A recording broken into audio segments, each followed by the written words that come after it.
What's the deal with Roth IRAs and college funding? Hi, this is financial planner Sean Mullaney. Let's discuss. So Roth IRAs, I've talked about them a lot on the channel before. Folks love them. Tax-free growth, right? Well, how does that integrate with potentially funding college tuition? And I've got a few thoughts. Let's start with some of the good, right? You think about college tuition and financial aid. How do you determine how much financial aid a student gets? Well, it a lot of the time starts with that FAFSA form, the FAFSA, the FAFSA form. And it's looking to determine the family's contribution. They call it the EFC, the expected family contribution. And they look at the income and the assets of the parent and the student. Well, the nice thing about a Roth IRA, whether it's owned by the student or by the parents, is it hides that asset out, right? The FAFSA form says a Roth IRA is not an asset that would potentially come into that expected family contribution calculation. So that's good news. That means that you can have $1 billion in a Roth IRA. I seriously doubt anybody does, but if you did, it wouldn't count to diminish the amount of financial aid someone would get. So Roth IRAs are a great place to hide assets from that FAFSA to help make sure that a student can get more potential financial aid. Okay, that's great. Well, what about distributions from a Roth IRA? Should we use a Roth IRA then to fund college tuition? I would generally say no for two reasons.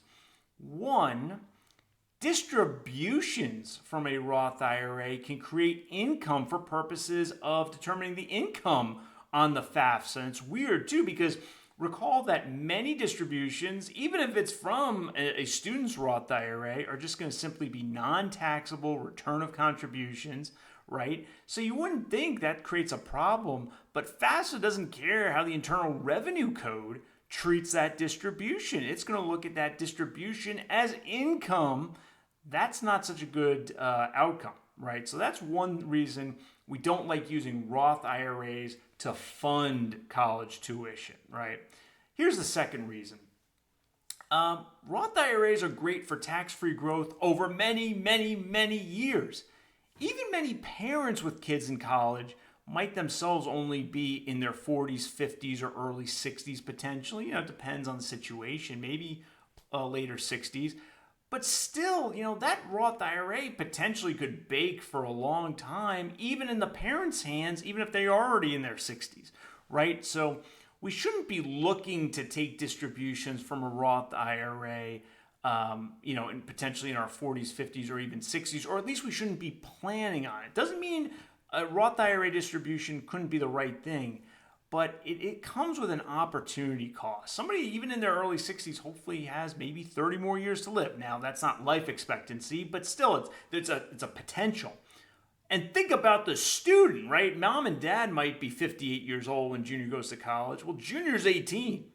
We should be looking to keep money locked in junior's Roth IRA if he has one for a long, long time. We don't want to be cutting a check out of that thing to the college or university, regardless of what FAFSA says, because we want that money in junior's Roth IRA for 60, 70 more years potentially, right? So for these reasons, a Roth IRA can be a useful tool when it comes to college planning, but it's usually not a good place to get money for college. Let me know what you think in the comments. Hope you enjoyed this video. If you did, please mash that like button and subscribe to my channel. I'll see you next time.